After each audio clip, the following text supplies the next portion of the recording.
3 साल की उम्र देकर डेमन सोवेरियन का सुप्रीम बॉडी हासिल करता हूँ। फिर 10 साल की उम्र देकर एंशिएंट गॉड क्लैन की वफादारी और 100 साल देकर लॉर्ड सिम्प्रेस को अपना गुलाम बना लेता हूँ। ये सब इसलिए पॉसिबल हो पाता है क्योंकि ट्रांसमाइग्रेट करने के बाद मुझे इन्फिनिट लाइफ स्पैन मिल जाता है और मैं खुद को एक हेवनली प्रिजन के सबसे निचले लेवल पर फंसा हुआ पाता हूँ, जहाँ अनगिनत डेमन लॉर्ड्स मौत की कगार पर बैठे हैं। अपनी इन्फिनिट लाइफ स्पैन को उनके साथ ट्रेड करने के लिए ये सबसे परफेक्ट जगह है। मैंने डेसोलेशन किंगडम के राजा के बड़े बेटे कायल के शरीर में ट्रांसमाइग्रेट किया है। राजा की मौत के बाद पुरानी आत्मा को गद्दी मिलनी चाहिए थी, लेकिन वो बिल्कुल बेकार था। कोई स्पिरिट रूट नहीं, कोई कॉम्प्रिहेंशन नहीं, वो एक भी चीज हासिल नहीं कर सका। लेकिन मेरा एक छोटा भाई है जिसका नाम वेंस है, जिसे बचपन से ही डेसोलेशन किंगडम का प्रोडिजी माना गया है। उसे 1000 सालों में हॉली लॉर्ड के सबसे करीब कहा जाता है और किसी वजह से मेरा सो कॉल्ड बुढ़ा शायद अपना दिमाग खो बैठा था, क्योंकि अपनी आखिरी सांसों पर उसने पुरानी आत्मा को गद्दी सौंप दी। नतीजा ये हुआ कि वेंस ने तख्ता पलट कर दिया, गद्दी छीन ली और मुझे प्राइमर्डियल प्रिजन के सबसे निचले लेवल पर फेंक दिया।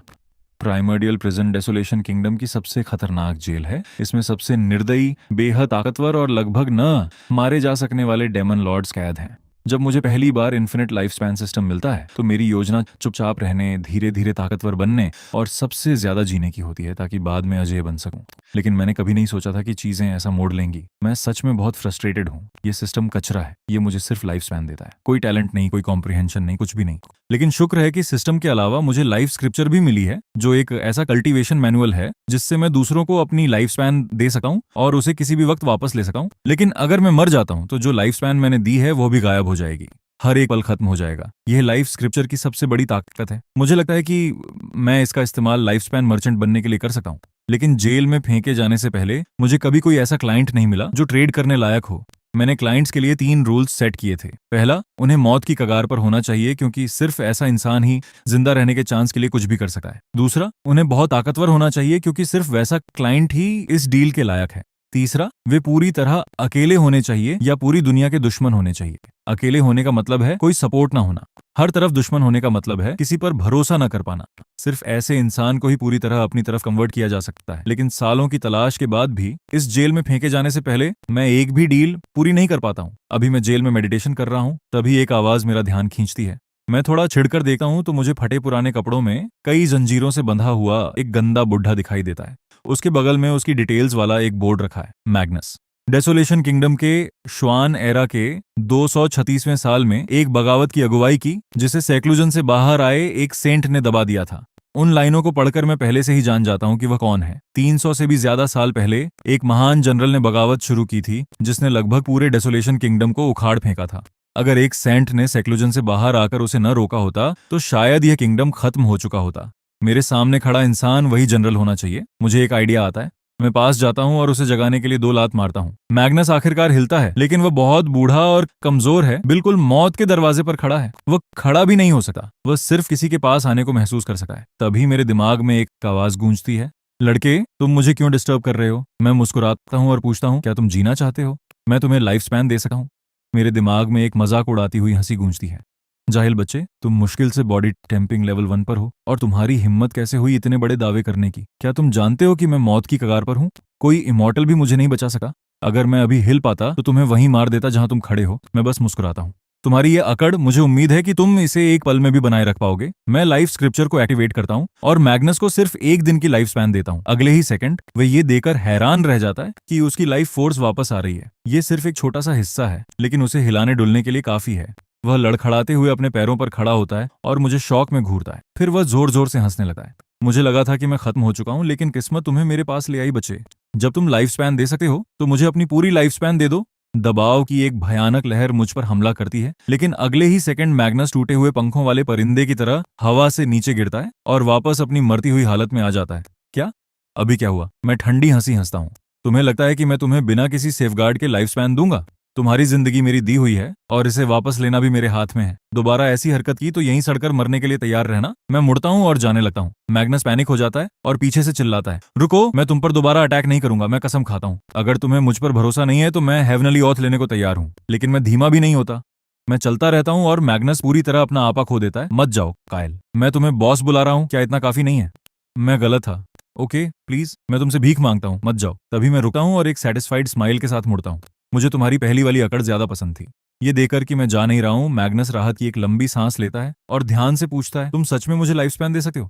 मैं सिर हिलाता हूँ, बिल्कुल, लेकिन इस दुनिया में कुछ भी फ्री नहीं है। तुम्हें लाइफ स्पैन चाहिए तो इसके बदले ट्रेड करना होगा। मैं जानता हूँ कि तुमने सेलेस्टियल फोर्स आर्ट नाम की एक सुप्रीम कल्टीवेशन आर्ट बनाई है और गोल्डन ईजिस नाम की एक सुप्रीम तकनीक में महारत हासिल की है। वे दोनों 3 साल की लाइफ स्पैन के लायक हैं। मैं वहां शांति से खड़ा रहता हूँ और इंतजार करता हूँ। मरने वाला मैग्नस है, मैं नहीं। मुझे कोई जल्दी नहीं है। 15 मिनट बाद मैग्नस मुझे एक मेंटल मैसेज भेजता है, अगर मैं तुम्हें ये आर्ट्स दे दूं और तुम मुझे लाइफ स्पैन न दो या देने के तुरंत बाद वापस ले लो, तब क्या होगा?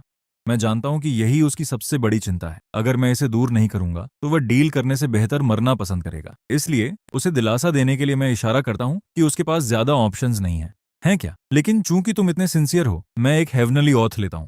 एक बार हमारी लाइफ स्पैन की डील पूरी हो जाए, जब तक तुम मुझ पर अटैक नहीं करते, मैं कभी अपनी जुबान से नहीं मुक्त करूंगा। अगर मैं ऐसा करूं तो मेरी जिंदगी खत्म हो जाए और मेरी ताकत हमेशा के लिए मिट जाए। उस औत का मतलब है कि हेवनली डाओ आपकी सारी लाइफ स्पैन छीन लेता है और आप तुरंत मर जाते हैं। किसी और के लिए यह सबसे भयानक श्राप होता, लेकिन मेरे लिए इसका कोई मतलब नहीं है। मेरी लाइफ स्पैन इन्फिनिट है, मुझे किसी बात का डर नहीं है। लेकिन मैग्नस ये बात नहीं जानता। मेरे औध खत्म करने के बाद वो आखिरकार कहता है, ठीक है, मैं ट्रेड करूंगा, लेकिन तुम मुझे पहले लाइफ स्पैन दो। मैं मौत के इतने करीब हूं कि हिल भी नहीं सकता। किसी तकनीक को पास करना तो दूर की बात है। मैं सिर हिलाता हूं और लाइफ स्क्रिप्चर को फिर से एक्टिवेट करता हूं। मैग्नस अपने अंदर बेहिसाब लाइफ फोर्स को बहते हुए महसूस करता है। मैं पूछता हूं कि उसे कैसा लग रहा है। अगर वह सेटिस्फाइड है तो डील पूरी करने का वक्त आ गया है। मैग्नस अपने पैरों पर खड़ा होता है, अंतहीन एनर्जी को महसूस करता है और अपना सिर पीछे करके हंसता है। मैं मैग्नस फिर से जिंदा हूं। एनर्जी का एक जबरदस्त धमाका पूरी जेल को हिला देता है, मानो पूरी जमीन कांप रही हो। फिर वह मेरी तरफ मुड़ता है, चेहरे पर पूरी स्माइल के साथ। काइल, मैं तुम्हें वे आर्ट्स ट्रांसमिट कर देता हूँ। वह दोनों तकनीकों को सीधे मेरे दिमाग में ट्रांसमिट कर देता है। वे मेरी कॉन्शियसनेस के अंदर पहाड़ों की तरह भारी महसूस होती हैं। सेलेस्टियल फोर्स आर्ट मैग्नस की सुप्रीम रचना है। इसे कल्टीवेट करने से इंसान का ऑरा बेहद खतरनाक हो जाता है और हर अटैक में तबाही मचाने वाली किलिंग पावर होती है। अगर दुश्मन कमजोर है तो वह सिर्फ प्रेशर से ही लड़ने की हिम्मत खो देगा। मेरे दिमाग में आ रही जानकारी से मैं बता सकता हूं कि मैग्नस ने कोई चालाकी नहीं की है। आर्ट्स पूरी तरह सही है। इसलिए मैं तुरंत उस तकनीक को सर्कुलेट करना शुरू करता हूं और मेरी इंटरनल एनर्जी जबरदस्त स्पीड से बढ़ने लगती है। स्पिरिट एनर्जी मेरे डांटियन में झरने की तरह बहती है। 15 मिनट से भी कम समय में मेरा कल्टीवेशन लेवल 4 स्टेज पार कर जाता है और बॉडी टेम्पिंग लेवल 5 पर पहुंच जाता है। मुझे भी उम्मीद नहीं थी कि ये आर्ट इतनी ताकतवर होगी, लेकिन तभी मैग्नस बोल पड़ता है, ये इस आर्ट की वजह से नहीं है। तुम्हारा टैलेंट ही इतना घटिया है। आर्ट ने बस तुम्हारे शरीर में छुपी स्पिरिट एनर्जी को ट्रिगर किया है, लेकिन ये बस यहीं तक जाएगा। मेरी सेलेस्टियल फोर्स आर्ट के साथ भी तुम्हें बॉडी टेम्पिंग को तोड़कर स्पिरिट चैनलाइजिंग तक पहुंचने में कम से कम 3 साल लगेंगे। मैं मुंह बनाता हूं और पूछता हूं, क्या तुम टैलेंट को बेहतर बनाने का कोई तरीका जानते हो? मुझे कुछ अच्छा बताओ और मैं तुम्हारी लाइफ स्पैन में 1 साल और जोड़ दूंगा। ये आखिरी बात उसे साफ तौर पर ललचाती है, लेकिन वह अपना सिर हिला देता है। टैलेंट को बूस्ट करने के तरीके बहुत रेयर हैं। मैंने भी कभी ऐसा कोई तरीका नहीं देखा, लेकिन मैं जानता हूं कि इस जेल में एक इंसान है। वो कभी एक कमजोर आम इंसान था, फिर भी वह सोवेरियन के पद तक पहुंचा। मुझे शक है कि उसके पास वही हो सकता है जो तुम ढूंढ रहे हो। वह कौन है? एक बंदा जो लगभग मर चुका है, शायद अब बोल भी नहीं सकता। वह वहां कोने में पड़ा हुआ है। थोड़ा और अंदर जाओ और तुम उसे पालोगे।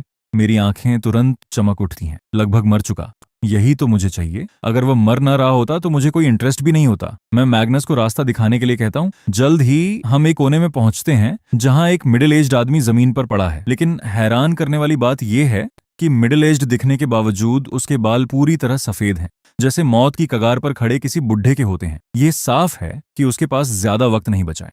मैग्नस उसकी तरफ इशारा करता है और समझाता है, ये वही है जिसका मैंने जिक्र किया था। इसका नाम ड्रेवन है। तुमने शायद इसके बारे में सुना होगा। वो वही डेमन लॉर्ड था जो 40 साल पहले फेमस हुआ था। उसने अनगिनत लोगों को मारा। वे कहते हैं कि उसने जीरो कल्टीवेशन टैलेंट वाले एक आम इंसान के रूप में शुरुआत की थी, लेकिन एक दुश्मन द्वारा उसके परिवार के कत्ल के बाद वह अचानक एक जीनियस बन गया। वह सोवेरियन तक पहुंचा, अपने दुश्मन को मारा और उनकी पूरी ब्लड लाइन को खत्म कर दिया। ज्यादातर लोगों का मानना है कि उसके पास टैलेंट बूस्ट करने का कोई ना कोई तरीका जरूर होगा। इसे समझाने का कोई और तरीका नहीं है। मैं सहमति में सिर हिलाता हूँ। मैंने भी इस आदमी के बारे में सुना है। तब जब मेरा सो कॉल्ड बुढ़ा जिंदा था, उसने ड्रेवन को हराने के लिए कई सोवेरियन भेजे थे। हर एक सोवेरियन फेल हो गया। खौफनाक ताकत है एक डेमन लॉर्ड जो अब यहाँ अपनी आखिरी सांसों पर पड़ा है। मैं पास जाता हूँ और उसे जगाने के लिए लात मारता हूँ। तुरंत ही एक गुस्सैल आवाज मेरे दिमाग में गूंजती है, लड़के, तुम मरना चाहते हो? मैं फालतू की बातें छोड़ता हूँ। तुम जीना चाहते हो या नहीं? ड्रेवन मजाक उड़ाता है। मुझे लगा तुम्हारे पास कोई काम की बात होगी। ये तो बस एक मजाक निकला। ये मत सोचो कि मैं मर रहा हूं तो तुम्हारा कुछ नहीं बिगाड़ सका। अगर तुम अभी यहां से नहीं गए तो मैं तुम्हारी खोपड़ी फोड़ दूंगा। मैं बहस करने की जहमत नहीं उठाता। मैं मैग्नस की तरफ मुड़ता हूँ, जाकर इसे समझाओ। अगर तुम ऐसा करते हो तो मैं तुम्हारी लाइफ स्पैन में 1 महीना और जोड़ दूंगा। मैग्नस की मुस्कान चौड़ी हो जाती है। इसे हुआ ही समझिए बॉस। मैग्नस और ड्रेवन के बीच बातचीत शुरू होती है, चाहे वह दोस्ती भरी हो या बहस वाली, मुझे कोई फर्क नहीं पड़ता। कुछ मिनटों बाद एक हिचकिचाती हुई आवाज मेरे दिमाग में आती है, तुम सच में मुझे वापस ला सके हो? बिल्कुल, अगर तुम्हें भरोसा नहीं है तो पूछने की तकल्लुफ मत करो। फिर तुम क्या चाहते हो? मैंने सुना है कि तुम्हारे पास एक सीक्रेट आर्ट है जो टैलेंट को बूस्ट करती है, मुझे वही चाहिए। मेरे पास ये है, लेकिन इस आर्ट के साथ एक बहुत बड़ा साइड इफेक्ट आता है। क्या तुम श्योर हो? कैसा साइड इफेक्ट? टैलेंट को बूस्ट करने का मतलब है किस्मत को चुनौती देना। हेवनली डाओ इसे कभी बर्दाश्त नहीं करेगा। जो भी इस आर्ट का इस्तेमाल करेगा उसकी लाइफ स्पैन जलने लगेगी। तुम जितना ज्यादा टैलेंट हासिल करोगे उतनी ही ज्यादा लाइफ स्पैन खो दोगे। बेशक ड्रेवन ये बात किसी दया की वजह से नहीं कह रहा है। उसे लगता है कि चूंकि मैं लाइफ स्पैन बांट रहा हूं तो मेरी लाइफ स्पैन भी लिमिटेड ही होगी। अगर मेरी लाइफ स्पैन खत्म हो गई तो उसे जिंदा कौन रखेगा? लेकिन ड्रेवन के लिए हैरानी की बात यह है कि मैं बिल्कुल भी परेशान नहीं हूं। असल में मैं हंस पड़ता हूं। लाइफ स्पैन का जलना किसी और के लिए यह एक तबाही मचाने वाली कीमत हो सकती है, लेकिन मेरे लिए ये बिल्कुल कुछ भी नहीं है। मेरी लाइफ स्पैन इन्फिनिट है। मेरे पास जितनी चाहिए उतनी लाइफ स्पैन है। इसे पूरी तरह जला दो। सच कहूं तो मुझे सैकड़ों करोड़ों सालों की लाइफ स्पैन जलाकर एम्परर लेवल का टैलेंट हासिल करना पसंद आएगा। इसलिए मैं बिना किसी झिझक के डिक्लेयर करता हूं, बस यही साइड इफेक्ट है, बस इतना ही। मुझे वो आर्ट दे दो। ये मेरे लिए कोई साइड इफेक्ट नहीं है। ड्रेवन आगे कुछ नहीं कहता और पूछता है कि यह आर्ट कितनी लाइफ स्पैन के लायक है। मैं उसे एक नंबर देता हूं, पातम 5 साल। वह इससे खुश नहीं है, लेकिन इससे पहले कि वो एक शब्द भी बोल पाए मैं उसे बीच में ही रोक देता हूं। मुझसे बार्गेनिंग करने की कोशिश मत करो। अगर तुम ट्रेड नहीं करना चाहते तो बात यहीं खत्म करो। मुझे इतना सख्त देखकर ड्रेवन अनिच्छा से मान जाता है। ठीक है, 5 साल, लेकिन तुम मुझे लाइफ स्पैन पहले दोगे। मैं मौत के मुहाने पर हूं। इस हालत में तुम्हें कुछ भी ट्रांसमिट नहीं कर सका। डील।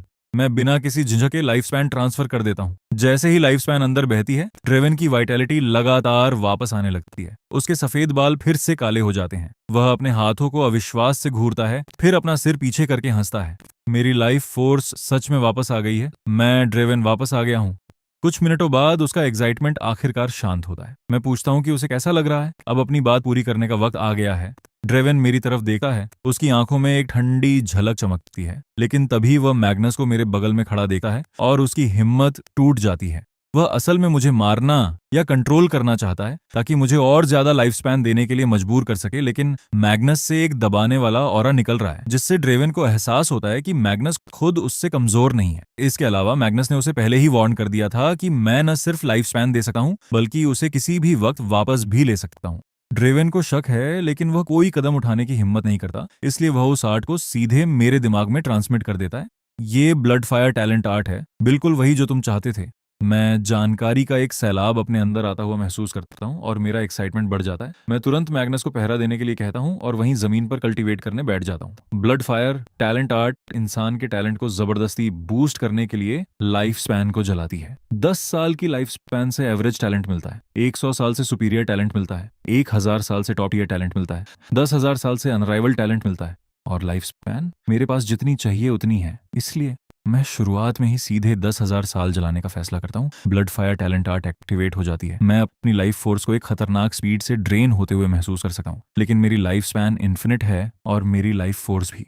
ये ड्रेन समंदर में एक बूंद के बराबर है। महज कुछ ही मिनटों में मैं न जाने कितने सालों की लाइफ स्पैन जला चुका हूँ। 15 मिनट बाद वो आर्ट अचानक रुक जाती है। मैं होश में आता हूँ, ये सोचकर कंफ्यूज्ड कि ये रुक क्यों गई। तभी ड्रेवन शॉक में चिल्लाता है, तुमने अभी एक ही बार में 100 साल की लाइफ स्पैन जला दी। क्या तुम खुद को मारना चाहते हो? मुझे जरा भी परवाह नहीं है। 100 साल, वो तो बस एक छोटी सी बात है। मुझे बस ये बताओ कि ये आर्ट रुक क्यों गई। ड्रेवन समझाता है कि चूंकि ये आर्ट हेवनली रूल्स को चुनौती देती है, इसलिए ये एक दिन में ज्यादा से ज्यादा सिर्फ 100 साल ही जला सकती है। मैं थोड़ा डिसअपॉइंट होता हूँ, लेकिन मैग्नस तुरंत भागते हुए आता है और घबराहट में पूछता है, कायल क्या तुम ठीक हो? क्या तुम थोड़ा कंट्रोल रख सकते हो? एक बार में 100 साल जलाना, तुम्हारे पास आखिर कितनी लाइफ स्पैन है? वो मेरी लाइफ स्पैन को लेकर मुझसे भी ज्यादा फिक्रमंद है, क्योंकि अगर मेरी लाइफ स्पैन खत्म हो गई तो उसे जिंदा कौन रखेगा। मैं उसे हाथ से दूर रहने का इशारा करता हूँ। मैं ठीक हूँ, इसकी चिंता मत करो, मैं कल्टीवेशन जारी रखने वाला हूँ। मैं उन दोनों को इग्नोर करता हूँ और सेलेस्टियल फोर्स आर्ट का प्रैक्टिस करना शुरू कर देता हूँ। ब्लड फायर टैलेंट आर्ट के जरिए 100 साल जलाने के बाद मेरा टैलेंट बिल्कुल निचले स्तर से सीधे सुपीरियर पर पहुंच जाता है। सेलेस्टियल फोर्स आर्ट को रन करते वक्त मुझे जो रुकावट महसूस होती थी वो पूरी तरह गायब हो जाती है। अब सब कुछ बहुत आसानी से बह रहा है। ये असली टैलेंट की पावर है। आर्ट बिना किसी रुकावट के चलती है और मेरा कल्टीवेशन लेवल तेजी से ऊपर जाता है। देखते ही देखते मैं एक माइनर साइकिल पूरा कर लेता हूँ। मैं साफ तौर पर महसूस कर सकता हूँ कि मेरा ऑरा काफी स्ट्रांग हो रहा है। तब से हर सुबह जब मैं सोकर उठता हूँ, अपने टैलेंट को बूस्ट करने के लिए और एक 100 साल जला देता हूँ। फिर सेलेस्टियल फोर्स आर्ट का कल्टीवेशन करता हूँ। 3 दिनों बाद मैं ब्रेक थ्रू करके बॉडी टेम्पिंग लेवल 6 पर पहुंच जाता हूँ। 5 दिनों बाद लेवल 7, 10 दिनों बाद लेवल 8, एक महीने के बाद मैं आखिरकार बॉडी टेम्पिंग के पीक को पार कर लेता हूँ और पूरी तरह से मेरिडियन अवेकनिंग में एंटर कर जाता हूँ। इस एक महीने के दौरान हर एक दिन टैलेंट को जलाकर मेरा टैलेंट एक एक्सेप्शनल लेवल पर पहुंच चुका है। मेरा कल्टीवेशन बहुत खतरनाक स्पीड से आगे बढ़ता है। इस दौरान ड्रेवन चालाकी करने की कोशिश करता है। जब मैग्नस नहीं देख रहा होता है तो मुझ पर अटैक करने की कोशिश करता है। मैं तुरंत उसकी लाइफ स्पैन वापस छीन लेता हूं और वह घुटनों पर आकर भीख मांगने लगता है। मेरे गुस्से को शांत करने के लिए ड्रेवन के पास एक और टॉप टियर तकनीक ऑफर करने के अलावा कोई रास्ता नहीं बचता। ब्लड फायर बर्स्ट आर्ट, ये ड्रेवन की अपनी क्रिएशन है। एक ऐसी तकनीक जो अपनी पावर को जबरदस्ती मल्टीप्लाई करने के लिए लाइफ स्पैन को जलाती है। आप जितनी ज्यादा लाइफ स्पैन जलाएंगे, पावर उतनी ही ज्यादा बढ़ेगी। कहते हैं कि इसके पीक पर आप एक बार में हजारों साल जला सकते हैं और अपनी पावर को एक सेंट के लेवल तक ले जा सकें। अब ये तकनीक तो बिल्कुल मेरे जैसे इंसान के लिए ही बनी है। इसे हासिल करने के बाद मैं बात को यहीं खत्म कर देता हूँ और एक बार जब ड्रेवन को पता चल जाता है कि मैं किसी भी वक्त लाइफ स्पैन वापस ले सकता हूँ, तो वह दोबारा कभी ऐसी हरकत करने की कोशिश नहीं करता। वह भी मैग्नस की तरह ही पूरी तरह लॉयल हो जाता है। मेरिडियन अवेकनिंग पर पहुंचने के बाद मेरा ऑरा बेहद ताकतवर हो जाता है। सेलेस्टियल फोर्स आर्ट सच में अपने नाम पे खरी उतरती है। भले ही मैंने अभी मेरिडियन अवेकनिंग में एंटर ही किया है, लेकिन एक नॉर्मल मेरिडियन अवेकनिंग कल्टीवेटर मेरे सामने टिक भी नहीं पाएगा। और ब्लड फायर बर्स्ट आर्ट के साथ मैं अपनी पावर को और भी ज्यादा बढ़ाने के लिए लाइफ स्पैन जला सका हूं। मेरिडियन अवेकनिंग लेवल के अपोनेंट्स की तो बात ही छोड़िए, स्पिरिट चैनलाइजिंग या कोर फॉर्मेशन वाले फाइटर्स भी मुझे डरा नहीं सके। मैग्नस आगे कहता है, काइल, अब जब तुम मेरिडियन अवेकनिंग पर पहुंच गए हो तो तुम गोल्डन एजेस का कल्टीवेशन शुरू कर सके हो। उस तकनीक के साथ तुम्हारी स्ट्रेंथ एक बिल्कुल नए लेवल पर पहुंच जाएगी। मैं सिर हिलाता हूँ। गोल्डन एजेस मैग्नस की अपनी क्रिएशन है। कहते हैं कि एक बार इसमें महारत हासिल करने के बाद आपके सेम लेवल का कोई भी इंसान आपको नुकसान नहीं पहुंचा सकता। यहाँ तक कि आपसे 1 या 2 रियल्म ऊपर का इंसान भी इसे तोड़ने के लिए स्ट्रगल करेगा और इस एजेस के अंदर आपकी अपनी पावर कई गुना बढ़ जाती है। मैं काफी समय से इसे सीखना चाहता था, लेकिन बॉडी टेम्पिंग का लेवल इसे शुरू करने के लिए बहुत कम था। अब जब मैं मेरिडियन अवेकनिंग तक पहुंच गया हूं तो मैं आखिरकार इसे शुरू कर सका हूं। मैं शुरुआत करने के लिए बैठता हूं, लेकिन तभी ड्रेवन अचानक बोल पड़ता है, एक चूहा आ रहा है। मैग्नस के चेहरे पर एक मजाकिया मुस्कान आ जाती है। लगता है ये जगह उसका टारगेट है। मैं तुरंत समझ जाता हूँ, वेंस ने आखिरकार अपना कदम उठाने का फैसला कर लिया है। मैं अच्छी तरह जानता हूँ कि वो मुझे मरा हुआ देखने के लिए कितना बेताब है। वह मेरा भाई है, श्योर, लेकिन उसने कभी ईमानदारी से खेल नहीं खेला। मेरे सो कॉल्ड बुढ़े के मरने से पहले भी मुझे एहसास हो गया था कि वेंस मेरे खिलाफ चाल चलने की प्लानिंग कर रहा था, और अब उसके हिसाब से जब तक मैं जिंदा हूं उसकी गद्दी कभी सेफ नहीं है। भले ही मैं एक बिल्कुल बेकार इंसान क्यों ना हूं, लेकिन मुझे थोड़ा ताज्जुब होता है। मुझे लगा था कि वह मेरे जेल में आने के अगले ही दिन मुझे मारने के लिए किसी को भेजेगा। पता चला कि उसने पूरे 1 महीने तक खुद को रोके रखा। मैं मैग्नस और ड्रेवन से छुप जाने को कहता हूँ। अगर चीजें खतरनाक होती हैं तो वे बीच में आएंगे। दोनों में से कोई भी ऐतराज नहीं करता। आखिर आने वाला इंसान सिर्फ कोर फॉर्मेशन लेवल पर है, कोई खतरा ही नहीं है। जल्द ही मेरे सामने एक फिगर आता है। उसने एक ब्लैक रो पहना हुआ है, लंबे बाल बह रहे हैं और उसकी कमर पर एक छोटा सा उभार है। 20 के दशक का एक यंग मैन। मैं उसे तुरंत पहचान लेता हूँ, शैडो किल ऑनर्डर का शैड। मुझे देखकर उसका चेहरा खिल उठता है। प्रिंस काइल, मैं आपको बचाने आया हूँ। मैं मन ही मन हंसता हूँ।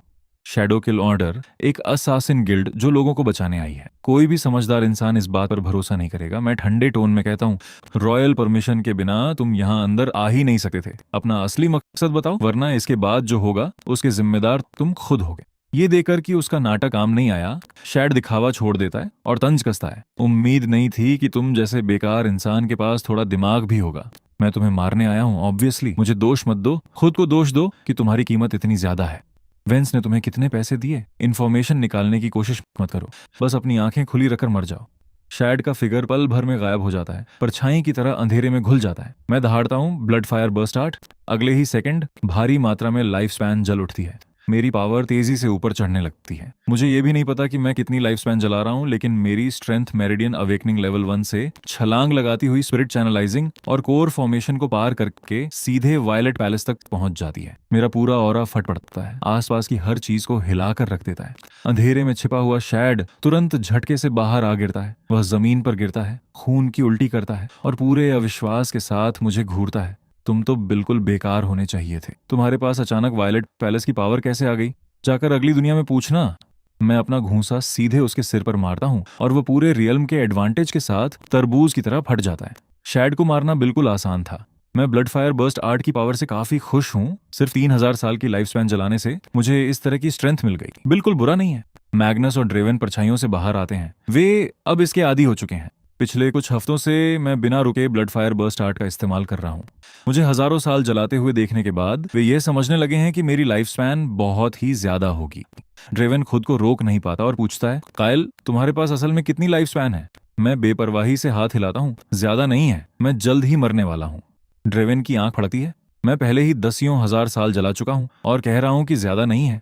मैं कभी कोई ढंग की बात नहीं करता, लेकिन इसी वजह से ड्रेवन मेरे खिलाफ जाने का विचार पूरी तरह छोड़ देता है और इसके बजाय मेरी अच्छी किताबों में आने की कोशिश करने लगता है। आखिर मेरे इतने बड़े रिजर्व के साथ अगर कुछ दर्जन या 100 साल भी उसके साथ शेयर कर दिए जाए तो वो लंबे समय तक जिंदा रह सकता है। अभी अगर वह जिंदा रहना चाहता है तो वो मुझसे पंगा लेना बिल्कुल अफोर्ड नहीं कर सकता। मैं जमीन पर पड़ी लाश की तरफ इशारा करता हूँ। इसे मेरे लिए साफ कर दो। जल्द ही मुझे मारने के लिए और लोग आएंगे और वे इससे भी ज्यादा ताकतवर होंगे।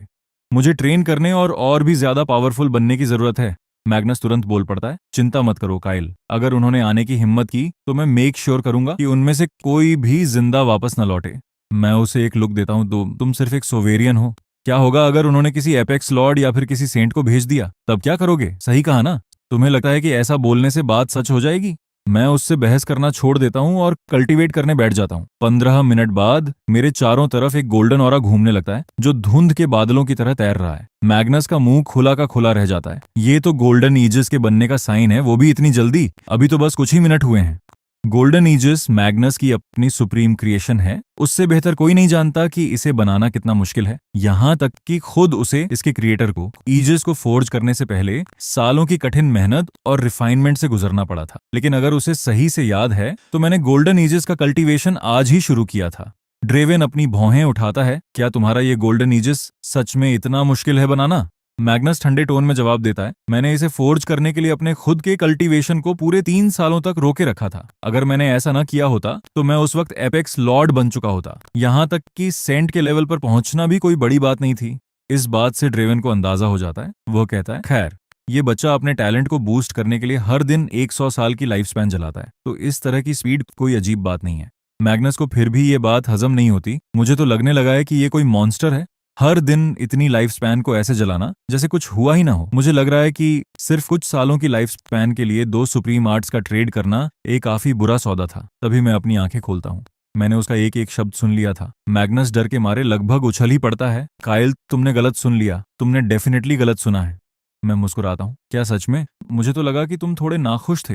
बिल्कुल नहीं, मैं तो आपका वफादार लैब डॉग हूँ। मैं भला नाखुश कैसे हो सकता हूँ? ड्रेवन स्पीचलेस हो जाता है। ये आदमी लगभग उसी के लेवल का है। सिर्फ जिंदा रहने के लिए कोई इंसान अपना सारा आत्मसम्मान कैसे भूल सकता है? लेकिन इसके साथ ही उसे थोड़ी जलन भी होती है। आखिर वो भी तो यही कर सकता था। मैं हंसता हूँ और कहता हूँ, दुख की बात यह है कि इस गोल्डन ईजिस पर कल्टीवेशन की पाबंदियां हैं। मैं अभी इसकी दूसरी लेयर को ट्रेन नहीं कर सकता।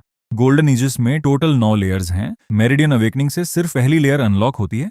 अगला रियलम दूसरी लेयर को अनलॉक करता है और इसी तरह 9वीं लेयर तक पहुंचने के लिए एपेक्स लॉर्ड बनना पड़ता है। मैग्नस तुरंत मेरी मक्खनबाजी करने लगता है। कायल, तुम्हारे टैलेंट के साथ तुम देर सबेर ब्रेक थ्रू कर ही लोगे। गोल्डन ईजिस की 9वीं लेयर तक पहुंचना तो तय है। मैं अपनी ईमानदारी की कसम खाकर इसकी गारंटी देता हूँ। मैं अपनी आंखें घुमाता हूँ। मुझे बख्श दो। तुम एक डेमन लॉर्ड हो। ईमानदारी और तुम रहने ही दो। लेकिन मैग्नस विरोध करता है। कौन कहता है कि हमारे पास ईमानदारी नहीं होती? डेमन लॉर्ड्स का कैरेक्टर भी नोबल हो सकता है। तुम्हें ऐसी पुरानी सोच नहीं रखनी चाहिए कायल। मैं उसे इग्नोर करता हूँ और ड्रेवन की तरफ मुड़कर पूछता हूँ कि क्या कोई और तरीके हैं जो पावर बढ़ाने के लिए लाइफ स्पैन जलाते हो? अगर ऐसे तरीके हैं तो मुझे बताओ और मैं उसकी लाइफ स्पैन में कुछ और साल जोड़ दूंगा। लेकिन ड्रेवन अपना सिर हिला देता है। इस तरह के तरीकों को हमेशा फॉरबिडन आर्ट्स कहा गया है। मैंने सिर्फ 2 ही ऐसी आर्ट्स बनाई थीं और वही मुझे एक आम इंसान से सोवेरियन तक ले जाने के लिए काफी थी। मेरे पास और कोई आर्ट नहीं है। लेकिन मैं इस जेल में एक और इंसान को जानता हूँ। वह भी मेरी ही तरह मौत की कगार पर है। वह एक डेमोनिक स्वॉर्ड से बंधा हुआ है। कहते हैं कि वह तलवार उससे बंधे इंसान की लाइफ स्पैन को निगल जाती है और उसे रॉ पावर में बदल देती है। अब इस बात से मेरा इंटरेस्ट जाग जाता है। मैं ड्रेवन को रास्ता दिखाने के लिए कहता हूँ। कुछ मिनटों बाद हम एक सेल के पास पहुंचते हैं। दरवाजे का फ्रेम सड़ चुका है और ताला बहुत पहले टूट चुका है। ये अब किसी को बंद नहीं रख सकता। अंदर एक बूढ़ा आदमी लेटा है जिसका चेहरा बेहद खौफनाक है। फीचर्स काफी शार्प हैं और सिर पर सींग है। उसकी आंखें बंद हैं, लेकिन उससे निकल रही ब्लड लस्ट इतनी जबरदस्त है कि दम घुटने लगे। अंदाजा लगाना मुश्किल है कि उसने कितने लोगों को मारा होगा। उसके बगल में एक प्राचीन दिखने वाली तलवार रखी है। पहली नजर में कुछ खास नहीं लगती, लेकिन ड्रेवन कहता है यही है वह खुद को हेयर ऑफ द डेसोलेशन कहता है। यहाँ बंद होने से पहले ही वो एपेक्स लॉर्ड तक पहुंच चुका था। एपेक्स लॉर्ड, वो ड्रेवन और मैग्नस दोनों से एक पूरा रियल्म ऊपर है। अब तो मेरी दिलचस्पी और बढ़ गई है। मैं ड्रेवन से उसे संक्षेप में समझाने को कहता हूँ। वह सिर हिलाता है और डिवाइन सेंस के जरिए उस बूढ़े आदमी से बात करना शुरू करता है। लगभग 1 मिनट बाद एक बर्फीली ठंडी प्रेजेंस मेरे दिमाग में एंटर करती है। तुम दूसरों को अपनी लाइफ स्पैन ट्रांसफर कर सकते हो? हाँ, ये सही है। मैं तुम्हें जिंदा रख सका हूँ। तुम क्या चाहते हो? मैंने सुना है कि तुम्हारी तलवार लाइफ स्पैन को ड्रेन करके पावर में बदल देती है। मुझे 10 साल की लाइफ स्पैन दो और ये तलवार तुम्हारी हुई। 10 साल बहुत ज्यादा हैं। मैं तुम्हें 5 साल दूंगा। वह बूढ़ा आदमी कुछ सेकंड्स के लिए हिचकिचाता है, फिर दोबारा बोलता है। मैं अपनी बात पर कायम रहता हूँ और लाइफ स्क्रिप्चर को चैनलाइज करके उसे 5 साल दे देता हूँ। कुछ ही सेकंड्स में उसके अपीयरेंस में एक ड्रामेटिक ट्रांसफॉर्मेशन आता है। उसका मुरझाया हुआ मरता हुआ शरीर अपनी उम्र को रिवर्स करने लगता है। बूढ़े से मिडिल एज और फिर सीधे 20 के दशक के एक यंग मैन में बदल जाता है। ये बदलाव हर किसी को हैरान कर देता है, जिसमें मैं, ड्रेवन और मैग्नस भी शामिल हैं। उस यंग मैन के लंबे बाल हवा में लहराते हैं। उसके फटे पुराने कपड़ों और शरीर पर बंधी जंजीरों को अलग रख दें तो वह देखने में सच में काफी इंप्रेसिव लगता है। वह अपनी बॉडी को फ्लेक्स करता है और जंजीरें तुरंत चकनाचूर हो जाती हैं। फिर वह एक मीनिंगफुल एक्सप्रेशन के साथ मेरी तरफ देखता है। मैंने कभी नहीं सोचा था कि मैं जिंदा बचूंगा। तुम मुझे फेनरिस बुला सकते हो। वह नॉर्मल टोन में बात कर रहा है, लेकिन अंदर से वह मेरी एबिलिटी से पूरी तरह शॉक में है। उसने कभी किसी ऐसे इंसान के बारे में नहीं सुना जो अपनी लाइफ स्पैन किसी दूसरे को दे सके। न सोवेरियन, न एपेक्स लॉर्ड्स और न ही सेंट्स ऐसा कर सकते हैं। यहाँ तक कि राइटियस पाथ के एम्परर्स को भी आखिरकार लाइफ स्पैन खत्म होने के क्राइसिस का सामना करना पड़ता है। अगर ऐसा कोई तरीका सच में एग्जिस्ट करता तो प्राचीन काल से चले आ रहे एम्परर्स अपनी कब्रों में दफन न होते। भले ही मैंने उसे सिर्फ 5 साल दिए हैं, लेकिन वह बिना किसी झिझके डेसोलेशन ब्लेड मुझे सौंप देता है। वह जानना चाहता है कि मैं कौन सा राज छिपा रहा हूँ। और सिर्फ वही नहीं, मैग्नस और ड्रेवन भी उतने ही क्यूरियस हैं। मैं फेनरिस से तलवार लेता हूं और उसे ध्यान से देखता हूं। ऐसा लगता है जैसे इसे सबसे आम लोहे से फोर्ज किया गया हो। ब्लेड देखने में काफी रफ लगती है और यहाँ तक कि हिल्ट भी बेपरवाही से बनाई गई लगती है। लेकिन जिस पल मैं उसे पकड़ता हूँ, मेरे शरीर में एक सिहरन दौड़ जाती है, क्योंकि जैसे ही डेसोलेशन ब्लेड मेरे हाथों को छूती है, ये मेरी लाइफ फोर्स को एक खतरनाक स्पीड से ड्रेन करना शुरू कर देती है। ये सच में एक ऐसी तलवार है जो लाइफ फोर्स पर फीड करती है। मैं ड्रेवन की तरफ मुड़ता हूँ और मुस्कुराता हूँ। गुड वर्क, मैं तुम्हारी लाइफ स्पैन में 1 महीना और जोड़ दूंगा। ड्रेवन खुशी से झूम उठता है। दूसरी तरफ फेनरिस अलार्म महसूस करता है। लड़के, क्या तुम्हें डर नहीं लगता कि ये तलवार तुम्हें पूरी तरह सुखा देगी? अगर तुम काफी ताकतवर नहीं हो तो ये तुम्हें कुछ ही सेकंड्स में कंकाल बना देगी। मैं बेपरवाही से हाथ हिलाता हूँ, जरा भी परेशान हुए बिना। श्योर, ज्यादातर लोग अपनी लाइफ फोर्स ड्रेन होने से डर जाएंगे, लेकिन मैं क्यों डरूंगा? मेरे पास इन्फिनिट लाइफ स्पैन है, इन्फिनिट लाइफ फोर्स है। ये तो बस एक तलवार है, इसे जितनी चाहिए उतनी लाइफ फोर्स लेने दो। सच कहूं तो मुझे डर है कि कहीं ये अपनी पूरी पावर बाहर लाने के लिए काफी ड्रेन ही ना कर पाए। कुछ ही पलों में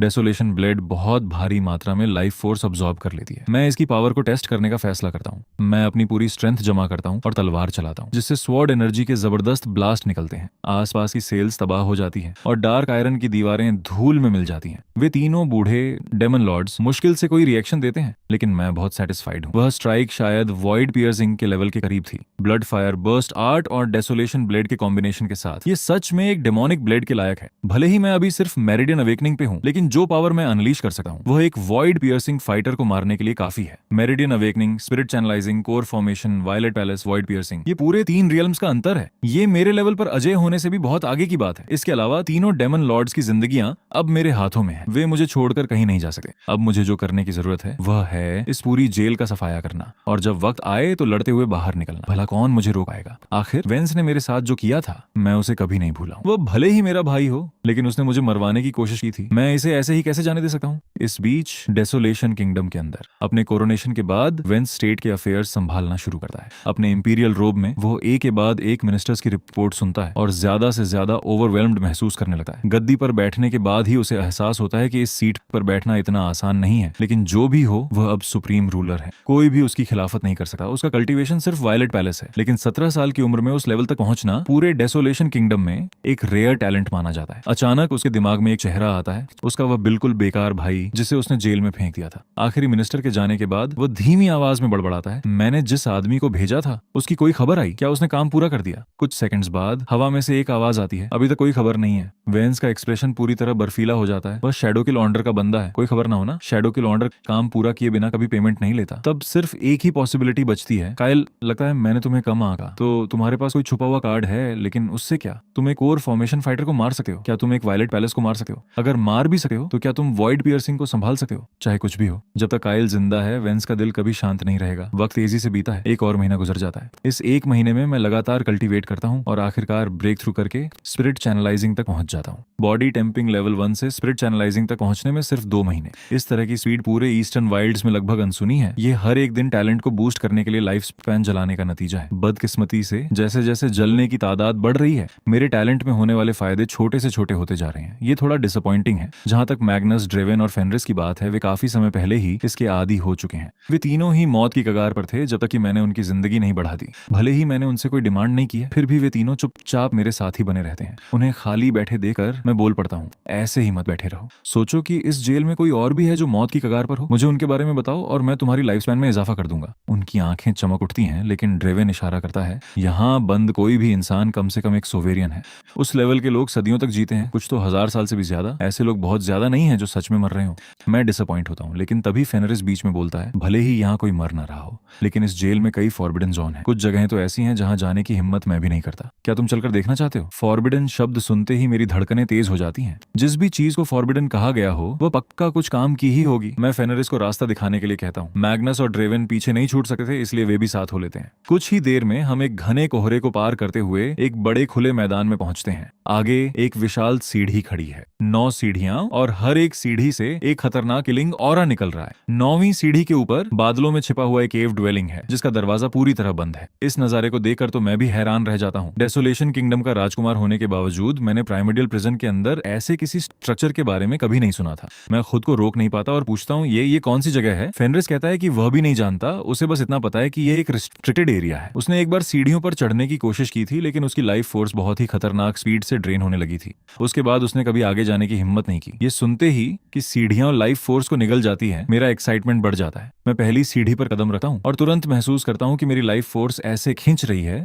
जैसे कोई गहरा समंदर आखिरी बूंद भी निचोड़ लेना चाहता हो। उसी पल ऊपर बंद दरवाजा हल्का सा हिलता है। मेरा दिल खुशी से उछल पड़ता है। मैं दूसरी सीढ़ी पर कदम बढ़ाता हूँ। ड्रेन होने की स्पीड दोगुनी हो जाती है। सिर्फ कुछ ही सेकंड्स में मैं ये देखकर चौंक जाता हूँ कि मैं दर्जनों सालों की लाइफ स्पैन खो चुका हूँ। मैं तारीफ किए बिना नहीं रह पाता। सच में बेहद खौफनाक। इस स्पीड से तो कोई भी नॉर्मल इंसान आगे जाने की हिम्मत नहीं करेगा, लेकिन मेरे पास इन्फिनिट लाइफ स्पैन है। मुझे जरा भी फिक्र नहीं है। मैं चढ़ना जारी रखता हूँ। तीसरी सीढ़ी पर ड्रेन 4 गुना हो जाता है, चौथी सीढ़ी पर 8 गुना, 5वीं सीढ़ी पर 16 गुना। हर एक सीढ़ी पिछले वाले के मुकाबले ड्रेन को डबल कर देती है। आखिरी सीढ़ी तक पहुंचते पहुंचते ड्रेन पहली सीढ़ी का 256 गुना हो जाता है। इस खौफनाक स्पीड से सिर्फ 1 सेकंड में मेरी दसियों हजार सालों की लाइफ स्पैन खत्म हो रही थी। अगर किसी के पास इन्फिनिट लाइफ स्पैन ना हो तो यहाँ आने वाला कोई भी इंसान, चाहे वो एक एम्परर ही क्यों ना हो, ऊपर पहुंचने से पहले ही खत्म हो जाएगा। नीचे खड़े वे तीनों डर और शौक में जम जाते हैं। वे पुराने डेमन लॉर्ड्स हैं, लेकिन उन्होंने कभी ऐसा कुछ नहीं देखा था। मैग्नस का मुंह इतना बड़ा खुला रह जाता है कि उसमें एक अंडा समा जाए। उसने अभी ऊपर पहुंचने में कितने सालों की लाइफ फोर्स खो दी? क्या उसके पास सच में इतनी लाइफ स्पैन है? ड्रेवन के चेहरे पर खौफ साफ दिख रहा है। इस तरह की बेहिसाब लाइफ फोर्स किसी इंसान की नहीं हो सकी। यहाँ तक कि एक एम्परर भी ऐसा नहीं कर सका। और फेनरिस पूरी तरह दंग रह जाता है, अपनी चीख को मुश्किल से रोकते हुए। क्या वो कोई लेजेंडरी इमॉर्टल है? आखिरकार पहली सीढ़ी से 9वीं सीढ़ी तक चढ़ने के लिए कम से कम दसियों हजार सालों की लाइफ फोर्स की जरूरत पड़ती। जब मैं आखिरी सीढ़ी पर पहुंचकर दरवाजे के सामने खड़ा होता हूँ तो वो जोर जोर से कांपने लगता है और फिर धीरे धीरे ऐसे खुलता है जैसे कोई मॉन्स्टर अपना जबड़ा खोल रहा हो। अंदर से एक मिस्टीरियस ग्लो बाहर निकलता है। मैं खुले हुए दरवाजे के सामने खड़ा हूँ। एक बैरियर मेरी नजर को रोकता है। मैं अंदर नहीं देख पा रहा हूँ कि क्या है, लेकिन मुझे एक फीलिंग आती है कि जिस चीज की मुझे सच में जरूरत है वो अंदर ही है। बिना किसी हिचकिचाहट के मैं अंदर कदम रख देता हूँ। दरवाजा मेरे पीछे जोर से बंद हो जाता है। अचानक हुई इस आवाज से मैं थोड़ा चौंकता हूँ, लेकिन पैनिक नहीं होता। इसके बजाय मैं शांति से गहराई की तरफ बढ़ता हूँ। ये जगह एक गुफा की तरह बंजर और अंधी है। बिल्कुल आखिरी छोर पर मुझे एक स्टोन टैबलेट मिलता है जिस पर कुछ लिखा हुआ है। मैं उसे ध्यान से पढ़ता हूँ और पाता हूँ कि यह किसी की लाइफ स्टोरी है। एक आम इंसान जो अनगिनत मुश्किलों को पार करके एक दुनिया हिला देने वाला पावर हाउस बना। मुझे उसकी कहानी में कोई इंटरेस्ट नहीं है। जो चीज मेरा ध्यान खींचती है वो है उसका अंत। एक मरे हुए फील्ड एम्परर को दबाने के लिए इस वॉरियर ने अपनी पूरी लाइफ फोर्स की कुर्बानी देकर एक प्रिजन बनाया, एक सुप्रीम फॉर्मेशन एरे तैयार किया। उस फॉर्मेशन का कोर यही स्टोन टैबलेट है। मुझे उस फील्ड में कोई दिलचस्पी नहीं है, लेकिन इस फॉर्मेशन एरे में बिल्कुल है, और टैबलेट पर इसे पूरी तरह रिकॉर्ड किया गया है। इसे हेवंस प्रिजन एरे कहा जाता है। एक ऐसा फॉर्मेशन जो आपकी खुद की लाइफ फोर्स को एक पिंजरे में बदल देता है, जो आसमान और जमीन को सील कर देता है और अंदर फंसे किसी भी दुश्मन को हमेशा के लिए कैद कर देता है। आपकी लाइफ फोर्स जितनी स्ट्रांग होगी, ये एरे उतना ही खतरनाक होगा। एक खास लेवल पर मरे हुए फील्ड एम्परर की तो बात ही छोड़िए, अपनी पूरी पावर में मौजूद एम्परर भी पूरी तरह सील हो जाएगा। और एक बार सील होने के बाद ये एरे लगातार लाइफ फोर्स को ड्रेन करता रहता है, जिससे अंदर फंसी कोई भी चीज हड्डियों के ढांचे में बदल जाती है। कोई ताज्जुब नहीं कि वे सीढ़ियां इतनी खतरनाक स्पीड से लाइफ फोर्स निकल रही थी। ये सब इसी एरे का काम था, और यही तो मुझे चाहिए था। मैं उस टैबलेट के सामने बैठ जाता हूँ और एरे को स्टडी करना शुरू करता हूँ। ब्लड फायर टैलेंट आर्ट की बदौलत मेरा टैलेंट पहले से ही एक खतरनाक लेवल पर है। भले ही हेवंस प्रिजन एरे बेहद कॉम्प्लेक्स है, मैं इसे बहुत जल्दी मास्टर कर लेता हूँ। फॉर्मेशन से निकलती रोशनी की किरणें मुझ पर किसी डिवाइन ब्लेसिंग की तरह जम जाती हैं। इस एरे के साथ अगर कभी मेरा सामना किसी ऐसे दुश्मन से होता है जिसे मैं हरा नहीं सकता, तो मैं उसे सील करने के लिए 1,00,000 साल की लाइफ स्पैन जला सकता हूँ। 1,00,000 साल एक सोवेरियन को सील कर देते हैं, लेकिन इस एरे की अपर लिमिट इससे कहीं ज्यादा है। अभी के लिए मैंने सिर्फ पहली लेयर को समझा है। हेवंस प्रिजन एरे की 3 लेयर्स हैं। अगर मैं तीसरी लेयर को मास्टर कर लेता हूं, तो मैं एक एम्परर को भी सील कर सकता हूं। इसकी इकलौती कीमत है लाइफ स्पैन। बदकिस्मती से मेरा मौजूदा कल्टीवेशन तीसरी लेयर को समझने के लिए बहुत कम है। एरे को मास्टर करने के बाद मैं अब इस फॉर्मेशन के अंदर सील किए गए फील्ड को देख सकता हूं। मैं एरे से कनेक्ट होने के लिए स्पिरिट एनर्जी को चैनलाइज कर सकता हूं। ये एक विशाल पिंजरा है, अंधेरा और बंजर, जो बेअंत लगता है, लेकिन असल में एक छोटी सी जगह में कैद है। नीचे अंधेरे में मुझे वो कैद हुआ फींड दिखाई देता है। वह फींड पूरी तरह काले कोहरे की दीवार के पीछे छिपा हुआ है। मैं उसका पूरा रूप नहीं देख पा रहा हूँ। उस कोहरे के पार अनगिनत जंजीरों ने हर चीज को जकड़ रखा है, यहाँ तक कि एरे द्वारा सील भी कर रखा है। जिस पल मेरी नजर उस कोहरे पर पड़ती है, मेरे रोंगटे खड़े हो जाते हैं। ये सच में वही फींड है। इसका ऑरा मैग्नस या उसके साथियों के ऑरा को बहुत पीछे छोड़ देता है। प्राइमर्डियल प्रिजन के सबसे निचले लेवल पर कम से कम सोवेरियन ही बंद होते हैं, और ऐसी अफवाहें हैं कि यहाँ एपेक्स लॉर्ड्स भी कैद हैं। अगर मैं उन सभी को अपने अंडर कर सकूं, तो पूरे डेसोलेशन किंगडम को उखाड़ फेंकना खेल बन जाएगा। लेकिन अभी के लिए मैं वापस बाहर निकलने का फैसला करता हूँ। मैंने हेवंस प्रिजन एरे सीख लिया है, अब यहाँ मेरे लिए कुछ नहीं बचा है। मैं बाहर निकलता हूँ और मैग्नस तुरंत दौड़कर मेरे पास आता है। मेरी देखभाल ऐसे करने लगता है जैसे उसे सच में मेरी फिक्र हो। ड्रेवन और फेनरिस दोनों मुझे उत्सुकता से देखते हैं। मैं उन्हें बताता हूँ कि मैं हेवंस प्रिजन एरे नाम के एक फॉर्मेशन के दिल में गया था, जो अंदर एक फील्ड एम्परर को सील करके रखता है, क्योंकि ये एरे लाइफ फोर्स पर चलता है। जो भी उन सीढ़ियों पर कदम रखेगा, उसकी लाइफ फोर्स बिना रुके ड्रेन होती रहेगी। ये सुनते ही तीनों डेमन लॉर्ड्स का खून जम जाता है। एक फींड्स इस महाद्वीप के हर जिंदा इंसान के जानी दुश्मन हैं। वे अनगिनत बार इस धरती पर तबाही ला चुके हैं, यहाँ तक कि सेंट्स भी उनके सामने बेबस थे। किसी ने नहीं सोचा था कि इसी जेल के नीचे एक फींड सील किया हुआ है। सच्चाई जानने के बाद वे तीनों उन सीढ़ियों के आसपास भी जाने से साफ इनकार कर देते हैं। अपने ऊंचे कल्टीवेशन के बावजूद फींड का नाम ही उन्हें खौफ से भर देता है, जिससे इन डेमन लॉर्ड्स की भी रूह कांप उठती है। आने वाले दिनों में मैं एक सेट स्पीड से अपनी ट्रेनिंग जारी रखता हूँ। एक और महीना बीत जाता है और मैं आखिरकार कोर फॉर्मेशन पर ब्रेक थ्रू कर लेता हूँ। ब्लड फायर टैलेंट आर्ट से मिलने वाले टैलेंट गेन्स अब लगभग एक जगह रुक चुके हैं। मेरा टैलेंट अपने पीक पर पहुंच चुका है। इस बीच मेरा गोल्डन ईजिस 4थी लेयर तक पहुंच चुका है और मैंने डेसोलेशन ब्लेड के साथ पूरी तरह बॉन्ड बना लिया है। अभी के लिए मैं भले ही कोर फॉर्मेशन पे हूं, लेकिन असली लड़ाई में मैं अपने से 2 या 3 रियलम ऊपर के दुश्मनों को आसानी से ढेर कर सका हूं। और तो और मेरे पास अभी भी पागल कर देने वाली ब्लड फायर बर्स्ट आर्ट और हेवंस प्रिजन एरे मौजूद हैं। लेकिन तभी एक दिन ड्रेवन मेरे पास एक सुराग लेकर आता है। वो कहता है कि इस जेल में कहीं एक ट्रेजर वॉल्ट है और माना जाता है कि उसमें एक होली एलिक्सर है। वो 1,000 साल की लाइफ स्पैन के बदले उसकी लोकेशन बताने को तैयार है। मैं ड्रेवन को ऐसे घूरता हूँ जैसे उसका दिमाग खराब हो गया हो। 1,000 साल? तुम्हारी इतनी हिम्मत कि तुम मुझसे इतना मांग रहे हो? क्या मैं तुम्हें कोई चैरिटी लगता हूँ? मुझे ड्रेवन से जरा भी डर नहीं लगता। अगर उसने कभी कुछ करने की कोशिश भी की, तो मेरी दी हुई लाइफ स्पैन पल भर में वापस छीन ली जाएगी। मेरी इस खिल्ली उड़ाने के बावजूद ड्रेवन गुस्सा नहीं होता। वो बात जारी रखता है। वो वॉल्ट सिर्फ एक हॉली एलिग्लेजर ही नहीं छिप पाता, वहां एक एम्परर्स डाओ फ्रूट भी है। क्या ये इन्फॉर्मेशन 1,000 साल के लायक नहीं है? मैं अपना सिर हिलाता हूँ। पहले मुझे ये बताओ कि तुम्हें इतनी ज्यादा लाइफ स्पैन की जरूरत क्यों है? ड्रेवन कुछ सेकंड्स के लिए चुप हो जाता है, फिर बोलता है, मेरा टैलेंट काफी नहीं है। मुझे इसे बूस्ट करने के लिए 1,000 साल की लाइफ स्पैन जलाने की जरूरत है। ये मुझे एपेक्स लॉर्ड के दरवाजे पर खड़ा कर देगा, और उससे आगे शायद एक सेंट के लेवल पर भी। ये सुनते ही मुझे सब समझ आ जाता है। आखिर ड्रेवन ही तो ब्लड फायर टैलेंट आर्ट का क्रिएटर है। कोई ताज्जुब नहीं कि वो इतनी ज्यादा लाइफ स्पैन मांग रहा है, लेकिन मैं उसे साफ इनकार कर देता हूँ। मैं तुम्हें इतना नहीं दे सकता, इतनी ज्यादा लाइफ स्पैन देना बहुत रिस्की है, मुझे तुम पर भरोसा नहीं है। फिर इसके लिए क्या करना होगा? एक हेवनली ऑथ लो, 100 सालों तक मेरे अंडर काम करो, मेरे ऑर्डर्स फॉलो करो और मैं तुम्हारी ये रिक्वेस्ट पूरी कर दूंगा। इस शर्त को सुनते ही ड्रेवन का एक्सप्रेशन ठंडा पड़ जाता है। मेरी लाइफ स्पैन भले ही अनोखी हो और मैं मिस्टीरियस लगता हूं, लेकिन कल्टीवेशन में मैं अभी भी कोर फॉर्मेशन पर एक कमजोर इंसान ही हूं। ड्रेवन सोवेरियन के पीक पर है, एपेक्स लॉर्ड बनने से बस एक कदम दूर। मुझ जैसे इंसान की गुलामी करना, उसका आत्मसम्मान इसे बर्दाश्त नहीं कर पा रहा था। मैं बस मुस्कुराता हूँ और कुछ नहीं कहता। वे माने या ना माने, मुझे दोनों तरह से कोई नुकसान नहीं है। एक लंबी खामोशी के बाद ड्रेवन आखिरकार बोलता है, ठीक है, मैं मानता हूं, लेकिन मेरी एक शर्त है। तुम मुझे किसी सुसाइड मिशन पर नहीं भेज सकते। मैं बिना झिझक मान जाता हूं। ड्रेवन तुरंत एक हेवनली ऑथ लेता है। जैसे ही हेवनली डाव के रूल्स प्रकट होते हैं, वह ऑथ एक सेलेस्टियल सील के साथ दर्ज हो जाता है। मैं मुस्कुराता हूं, समझदारी भरा फैसला। अगले ही सेकंड मैं ड्रेवन को 1000 साल की लाइफ स्पैन दे देता हूं। बेहिसाब लाइफ फोर्स उसके शरीर में उमड़ पड़ती है। उसे यह लगभग अनरियल लगता है। उसका कभी मुरझाया हुआ शरीर अब उबलती हुई वाइटैलिटी से भर जाता है, जो उसके प्राइम टाइम से भी ज्यादा स्ट्रांग है। 1000 साल की लाइफ स्पैन! ड्रेवन इस बात पर यकीन ही नहीं कर पा रहा है। कुछ मिनटों बाद वह मेरी तरफ देखता है और फिर एक घुटने पर बैठ जाता है। ड्रेवन मेरे लॉर्ड को प्रणाम करता है। मैं आपके ऑर्डर का इंतजार कर रहा हूँ। इस पल से ड्रेवन आधिकारिक तौर पर मेरा हो जाता है। ये देखकर मैग्नस और फेनरिस दोनों गहरी सोच में पड़ जाते हैं। मैग्नस भले ही मेरे साथ फ्रेंडली एक्ट करता हो, लेकिन अपने कोर में वो अभी भी एक डेमन लॉर्ड ही है, जो सिर्फ लाइफ स्पैन के लिए मेरे साथ टिका हुआ है। फेनरिस भी वैसा ही है। दोनों में से किसी ने कभी सच में मेरी सेवा करने के बारे में नहीं सोचा था। आखिर डेमन लॉर्ड्स का भी अपना प्राइड होता है, लेकिन ड्रेवन ने अभी अभी अपना सारा प्राइड फेंक दिया और खुद से छोटे और कमजोर इंसान के सामने कसम खा ली। दोनों समझ नहीं पा रहे थे कि क्या कहें।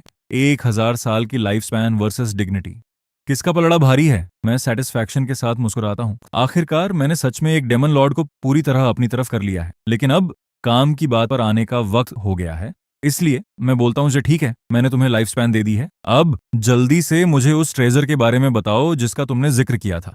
जैसे ही ये शब्द मेरे मुंह से निकलते हैं, फेनरिस और मैग्नस तुरंत पास आ जाते हैं। उनके इरादे साफ दिख रहे हैं। वे भी उस ट्रेजर से उतने ही ललचाए हुए हैं जिसका ड्रेवन ने डिस्क्रिप्शन दिया था। आखिर ड्रेवन ने अभी अभी एक एम्परस डाउ फ्रूट का जिक्र किया था। एक एम्परस डाउ फ्रूट, ये एक एम्परर बनने की चाबी हो सकता है। ड्रेवन उन दोनों पर एक नजर डालता है और तंज कसता है, इसके बारे में सोचना भी मत। अगर कोई इस ट्रेजर को क्लेम कर सकता है तो वे सिर्फ मेरे लॉर्ड हैं और कोई नहीं। तुम्हें क्या लगता है मैंने इसे बार्गेनिंग चिप की तरह क्यों ऑफर किया?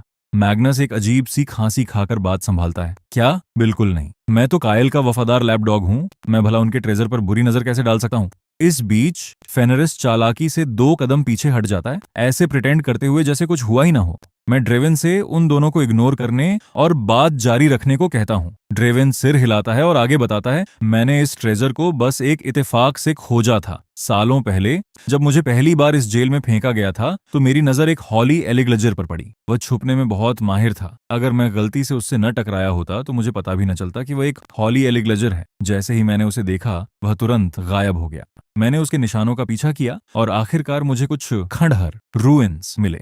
उन खंडहरों का एंट्रेंस इसी जेल के अंदर है, जो एक खतरनाक फॉर्मेशन से सील किया हुआ है। मैंने जबरदस्ती अंदर जाने की कोशिश की, लेकिन जैसे ही मैंने अंदर कदम रखा, एक रून ने मेरे शरीर पर हमला कर दिया। उसने मुझे वहीं मार ही दिया होता और मेरी दशकों की लाइफ फोर्स ड्रेन कर ली।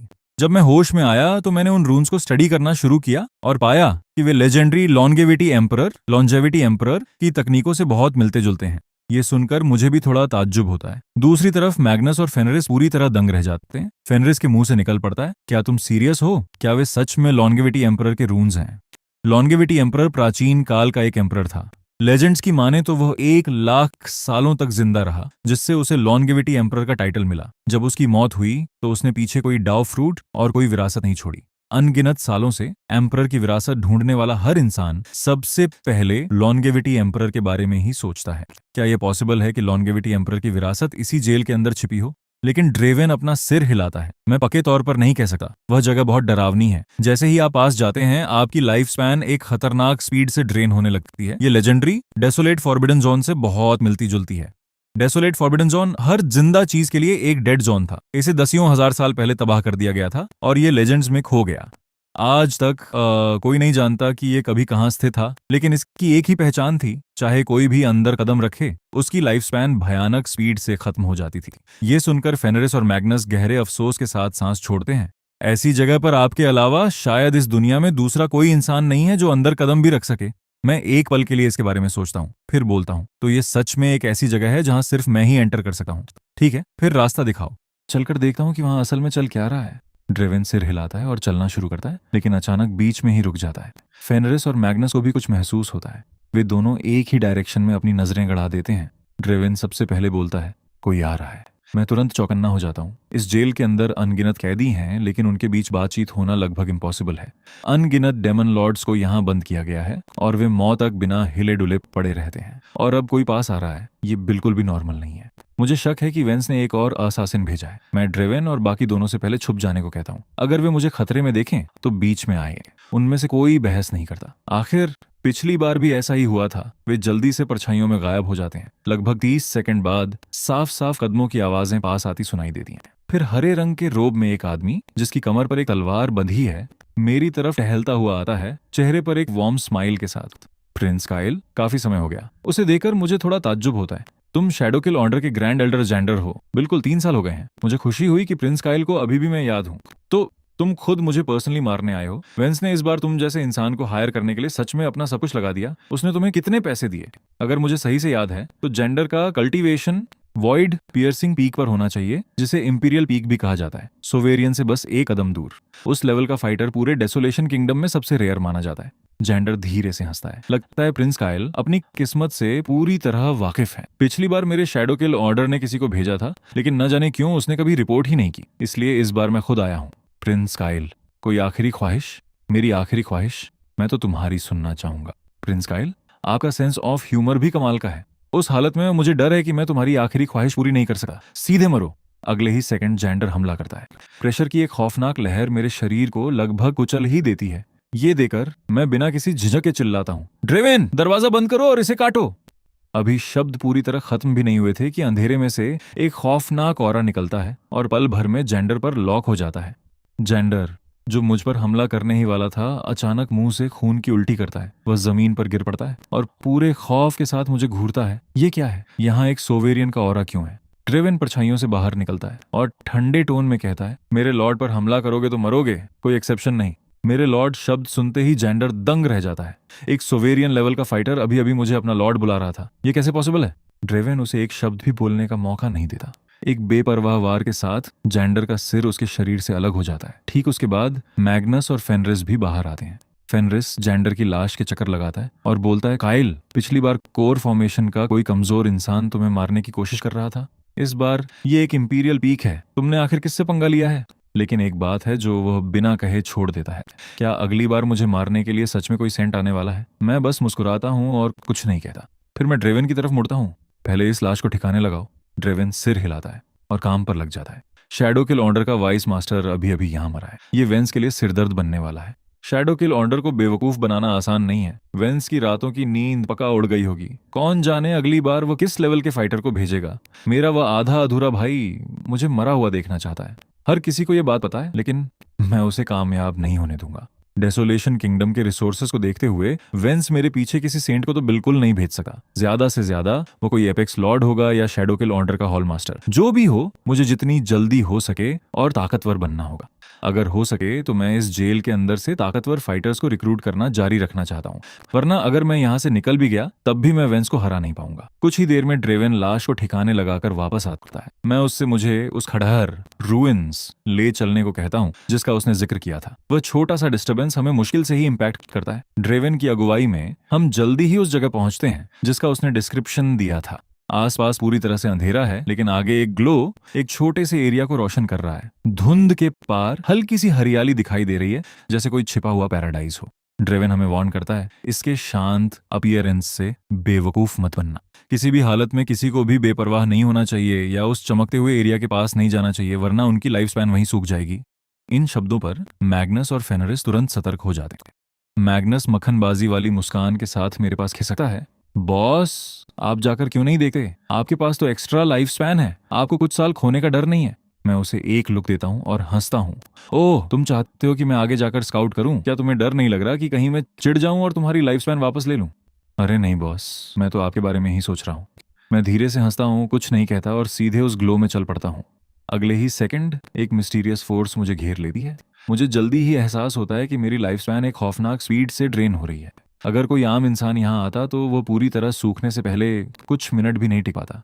ये जानकर मुझे ड्रेवन की वार्निंग पर थोड़ा और यकीन हो जाता है और मैं आगे बढ़ता हूँ। वे तीनों मुझे अंदर जाते हुए देखते हैं, बिल्कुल अनअफेक्टेड, और उनके एक्सप्रेशन शॉक से भर जाते हैं। ड्रेवन अपनी असेसमेंट बड़बड़ाता है। मेरे पास्ट एक्सपीरियंस के हिसाब से अभी जो समय बीता है उसमें मेरे लॉर्ड को कम से कम कई सौ साल खो देने चाहिए थे, लेकिन वे पूरी तरह अनहार्म्ड हैं। आखिर मेरे लॉर्ड के पास कितनी लाइफ स्पैन है? मैग्नस और फेनरिस पूरी तरह खामोश रहते हैं। कुछ मिनटों बाद मेरा फिगर उस ग्लो में पूरी तरह गायब हो जाता है। वे खंडहर एक सील्ड चैम्बर निकलते हैं जो पहली नजर में खाली और नॉर्मल सा लगा है, लेकिन जो चीज मुझे हैरान करती है वे है यहाँ की स्पिरिट एनर्जी। ये अविश्वसनीय रूप से डेंस है, बाहर की दुनिया से आसानी से दर्जनों गुना ज्यादा कंसंट्रेटेड। स्पिरिट एनर्जी का ये लेवल पूरी तरह से रेयर नेचुरल ट्रेजर्स को जन्म दे सकता है, लेकिन मुझे कोई लेजेंडरी हॉली एलिग्लेजर नहीं दिखा, सिर्फ एक क्रिस्टल सार्कोफेगस दिखा है। वह सार्कोफेगस खास स्पिरिट जेड से बना है। जेड लगातार स्पिरिट एनर्जी रिलीज करता रहता है, जिससे आखिरकार पूरा चैम्बर भर जाता है। इससे यहाँ की डेंस एनर्जी की वजह समझ आती है। मैं सार्कोफेगस के पास जाता हूँ और अंदर झांकता हूँ। वहां एक यंग महिला लेटी है। वो उस क्रिस्टल सार्कोफेगस में किसी परी कथा की स्लीपिंग ब्यूटी की तरह आराम कर रही है, लेकिन दुख की बात है कि वह मरी हुई लगती है। तभी मुझे लगता है कि कुछ अजीब है।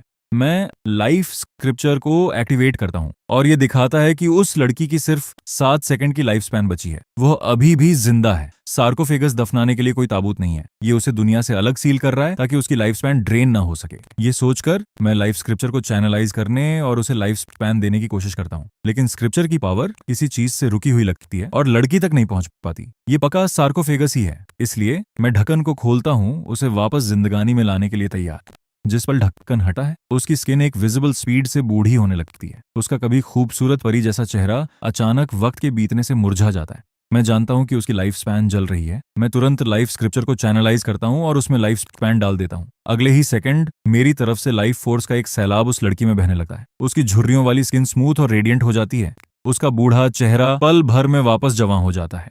एक बार फिर वह किसी पेंटिंग से निकली मूर्त जैसी बन जाती है। मैं उसे 10 साल की लाइफ स्पैन देता हूँ। उसे लाइफ स्पैन देने के बाद मैं अपनी आंखें उस पर ही टिकाए रखा हूँ, उसके जागने का इंतजार करते हुए। कुछ सेकंड्स बाद वह लड़की धीरे से अपनी आंखें खोलती है और पूरी क्यूरियोसिटी के साथ मेरी तरफ देखती है। उससे कोई स्पिरिट एनर्जी नहीं निकल रही है। वह एक आम इंसान जैसी लगती है, लेकिन मैं इस बात पर एक सेकंड के लिए भी यकीन नहीं करता। वह पूछती है, तुम कौन हो? मैं मुस्कुराता हूँ। मैं वही हूँ जिसने तुम्हारी जान बचाई है। मैं ही वजह हूँ कि तुम अभी जागी हो। वैसे तुम यहाँ क्यों थी और तुम इस चीज के अंदर सील क्यों थी? मैं क्रिस्टल सार्कोफेगस की तरफ इशारा करता हूँ। अगर मैं गलत नहीं हूँ तो ये सार्कोफेगस किसी खास मटेरियल से बना होना चाहिए जो लाइफ फोर्स को पूरी तरह ब्लॉक कर देता है, लेकिन वह लड़की बस अपना सिर हिलाती है। मुझे नहीं पता। ये सुनकर मैं थोड़ा उलझन में पड़ जाता हूँ। उसे नहीं पता, क्या उसकी याददाश्त चली गई है? तो मैं फिर से पूछता हूँ, फिर तुम क्या जानती हो? तुम्हें क्या याद है? मुझे कुछ भी नहीं पता। मेरे दिमाग में धीरे धीरे एक आइडिया शेप लेने लगता है। अगर उसकी बात सच है तो अभी वह एक बिल्कुल ब्लैंक स्लेट है। वो भले ही जीरो स्पिरिट एनर्जी दिखाए, लेकिन कोई चांस नहीं है कि वह सिर्फ एक आम इंसान हो। एक ब्लैंक स्लेट। मैं उसे जैसा चाहूं वैसा ढाल सका हूं। अगर सही से किया जाए तो मैं उसकी एब्सोल्यूट लॉयल्टी हासिल कर सका हूं। किंगडम के प्रिंस के रूप में मेरी शुरुआती कमजोरी की वजह से मेरे बगल में कभी कोई सच में भरोसा करने लायक इंसान नहीं रहा। मेरे सामने खड़ी ये लड़की इन्वेस्ट करने लायक है, इसलिए मैं उससे कहता हूँ, अब से तुम मेरे साथ रहोगी। लड़की सिर हिलाती है, फिर खोजी आंखों से मेरी तरफ देखती है और पूछती है, मैं कौन हूँ? तुम एवरा नाम से जानी जाओगी, और इस पल से तुम मेरी हो, मैं आपकी हूँ। इसका क्या मतलब है? बिल्कुल वही जो सुनने में लगता है। तुम मेरे साथ रहोगी, मेरे ऑर्डर्स फॉलो करोगी और जो मैं कहूंगा वही करोगी। मैं जो भी कहूँ तुम मानोगी, समझी? क्यों? क्योंकि तुम मरने वाली थी और मैंने तुम्हें जिंदगी दी है। अब से तुम्हारी जिंदगी मेरी सेवा में है। मैं मरने वाली थी, बिल्कुल सही। जैसे अपनी बात साबित करने के लिए मैं लाइफ स्क्रिप्चर को एक्टिवेट करता हूँ और इसे इवरा को दी गई लाइफ स्पैन से कनेक्ट करता हूँ, जिससे वो अपने अंदर बहती लाइफ फोर्स को महसूस कर पाती है। इवरा अपनी आंखें बंद करती है। कुछ सेकंड्स बाद वो उन्हें खोलती है और बड़बड़ाती है, मैं समझ गई मास्टर। मैं सेटिस्फाइड स्माइल के साथ उसका सिर थपथपाता हूँ। तुम्हें मुझे मास्टर बुलाने की जरूरत नहीं है। मैं तुम्हें मेरा नाम इस्तेमाल करने दूंगा कायल। इस तरह की लड़की को अपनी तरफ करना मेरे मूड को काफी खुश मिजाज कर देता है। मैं इवरा से इस जगह के बारे में पूछते हुए एरिया को एक्सप्लोर करना शुरू करता हूँ। इवरा अपना सिर हिला देती है। अभी वो एक नवजात बच्चे की तरह है जो मेरे और अपने आसपास की दुनिया के बारे में क्यूरियोसिटी से भरी है। मैंने उसका नाम इवरा इसलिए रखा क्योंकि यहाँ आने से पहले ड्रेवन ने मेंशन किया था कि लॉन्गेविटी एम्परर का डाव यहाँ हो सकता है, इसलिए मैंने बस आगे बढ़कर एटर्नल लाइफ से जुड़ा शब्द चुन लिया। आखिर कोई यह भी नहीं जानता कि लॉन्गेविटी एम्परर एक मर्द था या औरत।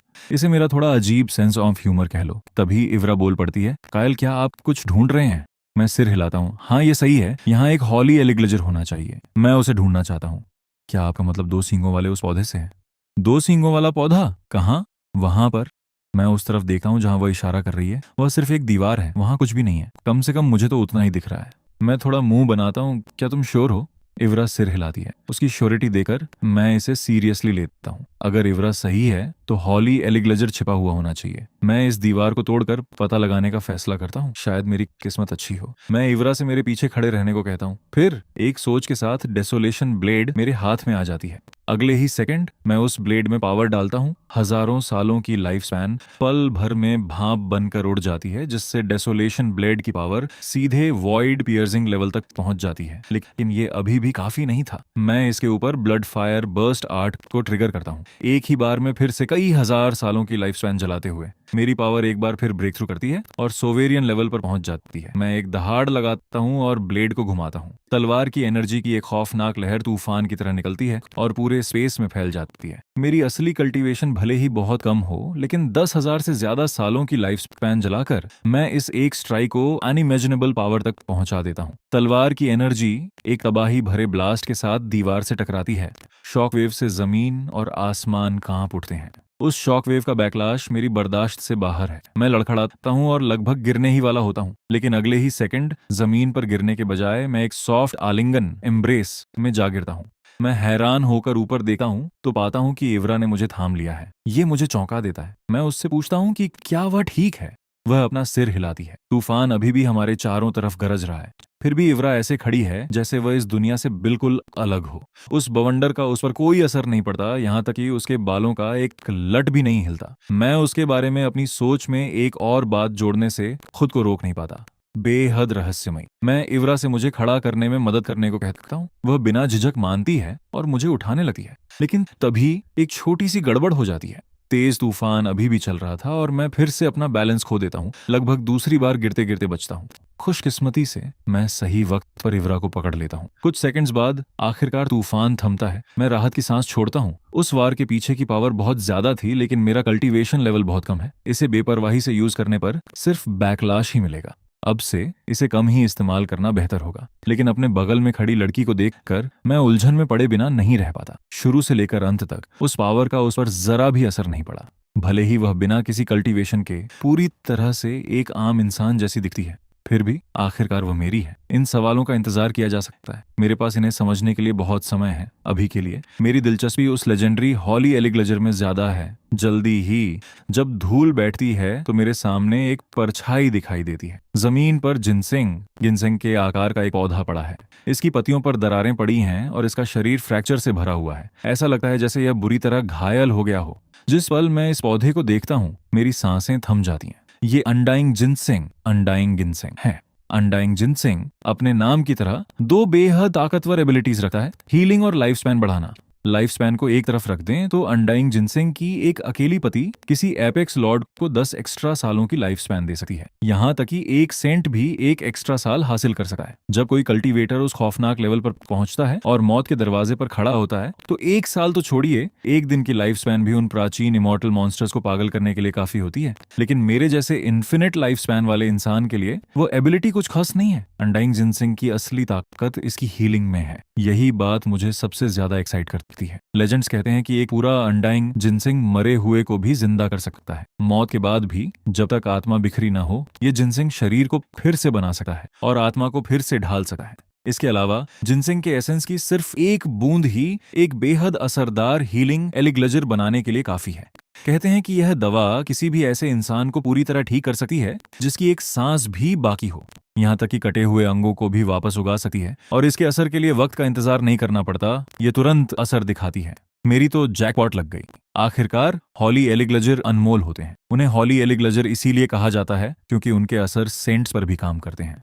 डेसोलेशन किंगडम के पास हॉली एलिग्लेजर हैं, लेकिन पूरे किंगडम में सिर्फ 2 ही हैं और उन्हें पवित्र धरोहरों की तरह सुरक्षित रखा जाता है। जब तक कोई बेहद क्रिटिकल सिचुएशन ना हो, कोई उन्हें छूने की हिम्मत नहीं करता। लेकिन अब मुझे खुद एक मिल गया है, और वह भी टॉप टियर का। जब तक मैं इस अनडाइंग जिनसिंग की देखभाल करूंगा, मुझे कभी चोटों से डरने की जरूरत नहीं पड़ेगी। मैं तुरंत आगे बढ़ता हूं और अनडाइंग जिनसिंग को अपने स्टोरेज स्पेस में रख लेता हूं। ये अभी भले ही खस्ता हाल दिख रहा हो, लेकिन मैं जानता हूं कि ये सिर्फ टेम्परेरी है। एक हॉली एलिग्लेजर एक और वजह से खास होता है, उनके पास चेतना, सेंटियंस होती है। अनडाइंग जिनसिंग जैसा हॉली एलिग्लेजर अपनी खुद की कॉन्शियसनेस भी डेवलप कर सकता है, खतरे से बचना और सेफ्टी ढूंढना सीख सकता है। ये खुद को ठीक भी कर सकता है, और अगर यह एक खास स्टेज पर पहुंच जाए तो यह इंसान का रूप भी ले सकता है। ये मुझे खुशी से भर देता है। न सिर्फ मुझे इवरा जैसी एक एक्स्ट्रा ऑर्डिनरी लड़की मिली, बल्कि अनडाइंग जिनसिंग जैसा एक हॉली एलिग्लेजर भी मिल गया। ये कोई जेल नहीं है, ये जगह तो सोने की खान है। मैं इवरा की तरफ मुड़ता हूँ और पूछता हूँ, क्या यहाँ कुछ और भी है? आखिरकार अगर इवरा ना होती तो शायद मुझे अनडाइंग जिनसिंग जैसा हॉली एलिग्लेजर कभी ना मिलता। ऐसी चीज को छोड़ देना मुझे रात भर सोने न देता। कौन जाने यहाँ आसपास अनडाइंग जिनसिंग जैसे और भी छिपे हुए खजाने हों। इवरा आसपास देखती है, फिर दूसरी तरफ इशारा करती है। वहाँ एक अजीब पैटर्न है। मैं उस तरफ देखता हूँ जहाँ वह इशारा कर रही है। ये वही डायरेक्शन है जहाँ अनडाइंग जिनसिंग छिपा हुआ था। वहाँ पहले एक दीवार हुआ करती थी, लेकिन मैं उसे पहले ही तबाह कर चुका हूँ। मलबे के पार घना कोहरा है। क्या इवरा सच में इसके पार देख सकती है? एक पल सोचने के बाद मैं इसे चेक करने का फैसला करता हूँ। मैं इवरा का हाथ पकड़ता हूँ और सीधे अंदर चला जाता हूँ। कोहरे के अंदर पहुंचते ही मेरी कॉन्शियसनेस एक पल के लिए धुंधली हो जाती है। फिर मेरे सामने का नजारा पूरी तरह बदल जाता है। अंधेरा चैम्बर गायब हो जाता है, उसकी जगह एक विशाल फैला हुआ गार्डन ले लेता है। इवरा और मैं एक बड़े घास के मैदान के सामने खड़े हैं। इसके सेंटर में जमीन पर एक अजीब पैटर्न उकेरा हुआ है। तभी मैं नोटिस करता हूँ कि हर डायरेक्शन से स्पिरिट एनर्जी इस जगह की तरफ ऐसे बह रही है जैसे समंदर के फर्श पर एक विशाल बवंडर खुल गया हो, जो अपनी पहुंच में आने वाली स्पिरिट एनर्जी की हर एक बूंद को निगल रहा हो। मैं जमीन पर बने पैटर्न को फिर से देखता हूँ और मुझे सब समझ आ जाता है। ये एक ग्रैंड स्पिरिट गैदरिंग एरे का फॉर्मेशन कोर है। मैं स्पिरिट गैदरिंग एरे से अनजान नहीं हूँ। वे स्पिरिट एनर्जी को कंसंट्रेट करते हैं और एक ब्लेस्ड रियलम बनाते हैं, लेकिन एक को सेट करने में बहुत ज्यादा मटेरियल्स लगते हैं। एक ग्रैंड स्पिरिट गैदरिंग एरे तो उससे भी कहीं ज्यादा रिसोर्सेज मांगता है। ज्यादातर गुड पैटियंस इसे बनाने की कोशिश भी नहीं करेंगे। डेसोलेशन किंगडम के पास भी सिर्फ 3 हैं, और उनमें से एक रॉयल पैलेस में है। और डेसोलेशन किंगडम के ग्रैंड एरे सिर्फ 10 मील के दायरे को कवर करते हैं, और ज्यादा दूरी पर उनका असर कम होता जाता है। लेकिन मेरे सामने बना ये ग्रैंड एरे पक्का 100 मील में फैला होगा। ये बिल्कुल पागलपन है। इतना विशाल एरे बनाने के लिए जितने मटेरियल्स चाहिए, पूरा डेसोलेशन किंगडम भी उन्हें जुटा नहीं सका था। राजा को पता चले बिना जेल के अंदर ऐसी चीज कैसे मौजूद हो सकती है? अगर डेसोलेशन किंगडम को कभी इस लेवल के ग्रैंड एरे का पता चलता तो कोई चांस नहीं था कि वे चुप बैठते। फिर भी ये यहाँ है, सारे लॉजिक को झुठलाते हुए। अब चूंकि यहाँ एक स्पिरिट गैदरिंग एरे है, तो स्पिरिट एंकर स्टीली कहाँ है? स्टीली किसी ग्रैंड एरे का कोर आर्टिफैक्ट होता है। सिर्फ स्पिरिट एंकर स्टीली के साथ ही कोई सच में ग्रैंड एरे को कंट्रोल कर सकता है। स्टीली के जरिए कोई भी पूरे एरे को अपनी मर्जी से स्टोर और डिप्लॉय कर सकता है। इसके स्पिरिट एनर्जी एब्जॉर्ब करने की स्पीड को कंट्रोल कर सकता है, और इसके अंदर किलिंग फॉर्मेशंस भी सेट कर सकता है। मैं स्टीली के लिए उस एरिया को ध्यान से स्कैन करता हूँ। तभी इवरा बोल पड़ती है, कायल, क्या ये वही चीज है जिसे आप ढूंढ रहे हैं? मैं उसकी उंगली के इशारे का पीछा करता हूँ। वह जगह पूरी तरह नॉर्मल दिखती है, लेकिन जब मैं ध्यान से देखता हूँ तो मुझे हल्की सी स्पेशल रिपल्स अंदर बाहर होती दिखाई देती हैं। मेरा दिल खुशी से उछल पड़ता है। मैं दौड़कर जाता हूँ और स्पेशल डिस्टर्बेंस को ट्रिगर करने के लिए डेसोलेशन ब्लेड का यूज करता हूँ।